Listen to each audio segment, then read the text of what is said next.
महाभारत में कीचक कौन था? ओ भैया, आप वहां क्यों खड़े हो? ये दासी कब आई? 1 वर्ष हो गया।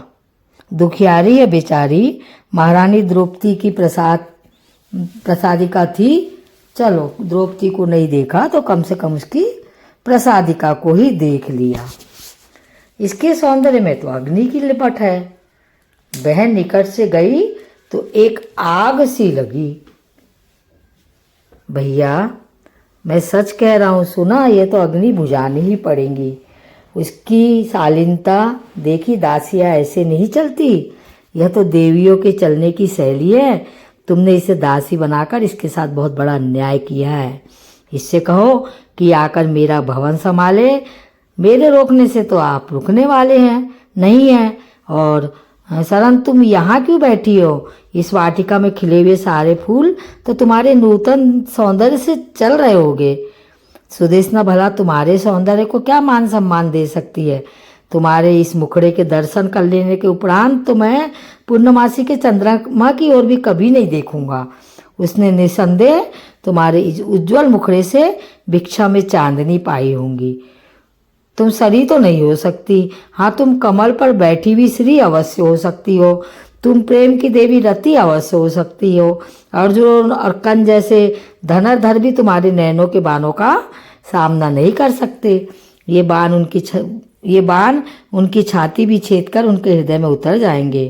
कामदेव के बाणों से घायल इस योद्धा पर दया करो। मेरी कामना की तपती भूमि पर सावन बनकर परस जाओ। सुंदरी, तुम स्त्री नहीं हो, तुम तो सौंदर्य का हस्ताक्षर हो। तुम्हारे लिए मैं सारी पत्नियों को त्याग दूंगा, उन्हें तुम्हारी दासियां बना दूंगा। हे महारथी, मैं तो केवल एक सरेंद्र हूँ, एक साधारण से प्रसाद का मैं सम्मान के योग्य नहीं। मनीषी वही है, हे महायोद्धा, जो अपने वैवाहिक जीवन की किसी भी लक्ष्मण रेखा का उल्लंघन नहीं करे।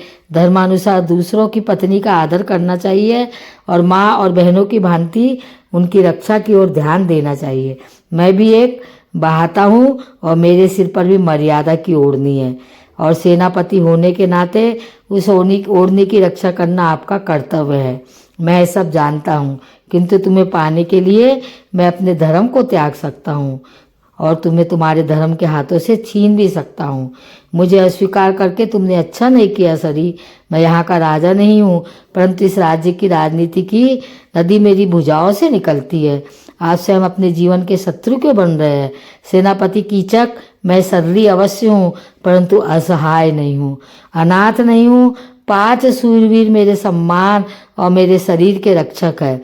मैं 5 गंधर्व महावीर की पत्नी हो, और यदि उन्हें इसकी भनक भी मिल गई कि आपने इस वाटिका में रोककर मेरा यूं अपमान किया है, तो मेरी महारानी को आपके सब पर रोना पड़ेगा। मेरा निवेदन सुनिए, अपनी मृत्यु को आमंत्रित ना कीजिए।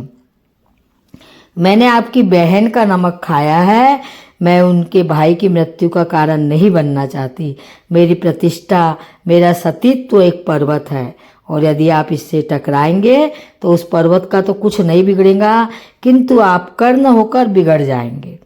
भैया, प्रिय बहन सुदेशना, यदि तुम चाहती हो कि मैं जीवित रहूं तो अपने सर्दी को समझाओ कि वह मुझे स्वीकार कर ले, क्योंकि यदि उसने ऐसा नहीं किया तो मैं आत्महत्या कर लूँगा। हे वीरन, यह मेरी शरण में है। सर्दी के विषय में ऐसा सोचकर मुझे लज्जित ना करो। यदि तुम्हें अपने जीवन से और अपनी बहन से प्रेम है तो अपने हृदय से इस भावना को यूं निकाल फेंको जैसे किसी मिथ्याचारी दास को घर से निकाल दिया जाता है। तुम्हारी इस भूल का परिणाम सारे परिवार को भुगतना पड़ेगा। तो यह अपने भाई के लिए तुम्हारा स्नेह। मैं पाप और पुण्य, धर्म और अधर्म का अंतर जानती हूँ भैया, परंतु तुम मेरे भाई हो। मैं तुम्हें त्याग भी नहीं सकती। नरक के इस मार्ग को पर मैं तुम्हारे साथ चलूंगी। ठीक है, मैं अपने भवन में इसकी प्रतीक्षा करूंगा। महारानी की जय हो। मैं तुम्हें ही बुलवाने वाली थी। आदेश कीजिए, तनिक मेरा भैया के भवन तक चली जाओ। वो महाराज के लिए कोई अच्छी मदिरा लाए, वो ले आओ। और मेरे भ्राता है सर्री, मुझे याद है महारानी, परंतु कदाचित आप ये भूल गई है कि मैं एक पत्नी हूँ। मदीना लाने के लिए किसी और दासी को भेज दीजिए। मैं तुम्ही को भेजना चाहती हूँ। जो आज्ञा, किंतु परिणाम के उत्तरदायी आप होंगे। जब मन बेबस हो, करे कोई अनुचित काम, तब उसको ना दिखता क्या होगा। परिणाम इस प्रकार, सोने वाले सर्वश्रेष्ठ कथा धन्य हो। तुम जिस सूरवीर की पत्नी का अपमान हुआ, उसे इसी प्रकार सोना शोभा देता है। यदि तुम स्वयं अपना स्वयं नहीं उठो, यदि ज्येष्ठ भ्राता ने ना रोक दिया होता तो मैं ही उस राजसभा में इसको यूं चीर डालता जैसे आरी लकड़ी को चीर डालती है। तुम्हारे बड़े भैया तो रोक देने में निपुण है, वे तो केवल पासा फेंकने वाले, अपने हाथ को नहीं रोक पाते। मैं तुमसे केवल ये पूछने आई हूँ कि तुम लोग कब तक मेरे इस अपमान के दृष्ट को यूं ही चुपचाप देखते रहोगे और सहन करते रहोगे।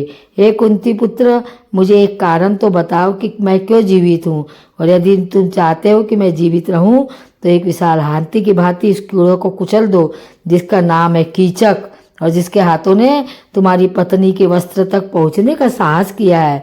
यदि उसने कल का सूर्योदय देख लिया तो तुम्हारी पांचाली कल का सूर्यास्त नहीं देखेंगी। मेरा दुख समझो कुंती पुत्र, भीम या महारथी महावीर पांडव की पटरानी द्रौपदी का दुख है। मेरे उन महावीर पातियों की दशा तो देखो, उनके गर्दन में भारी पत्थरों से कहीं अधिक भारी धर्मराज युधिष्ठिर के पासों का बोझ है, और वो अपमान के गहरे समुद्रों में डूबे पड़े हैं।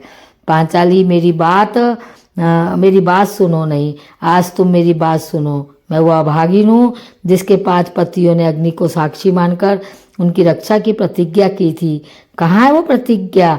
धिक्कार है मेरे बाहुबल पर, धिक्कार है अर्जुन के गांधी पर, किंतु दुर्योधन की जंगा तोड़ने और तुम्हारे केसों के लिए, दुशासन की छाती का लहू लाने के लिए हमारे अज्ञातवास का सफल होना आवश्यक है। यही कारण है कि बड़े भैया ने राज्यसभा में मुझे रोक दिया। तो क्या तुम कहना चाहती हो कि मेरे इस अपमान का विष तुम चुपचाप पी जाओगे? यदि तुम चाहती हो कि वो कल का सूर्योदय होता नहीं देखे तो कीचक का कल का सूर्य उदय होता नहीं देखेगा। तुम कीचक से कहो कि तुम उस पर मोहित हो गई हो, किंतु अपने गंधर्व पतियों से डरती हो, इसलिए वो राज तुमसे नृत्यशाला में मिलने आए। मैं ही उसका मृत्यु से परिचय करवा दूंगा।